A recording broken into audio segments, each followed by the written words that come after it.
0PS 41 ते GDA उम्मीदवार काजी शमसुद्दीन राजड़ पारां वर्क मुहिम तेज़।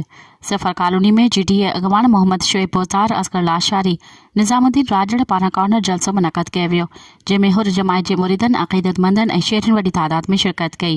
इन मौक़े ते असगर लाशारी चयो त असां हमेशह GDA उम्मीदवारनि सां गॾु आहियूं।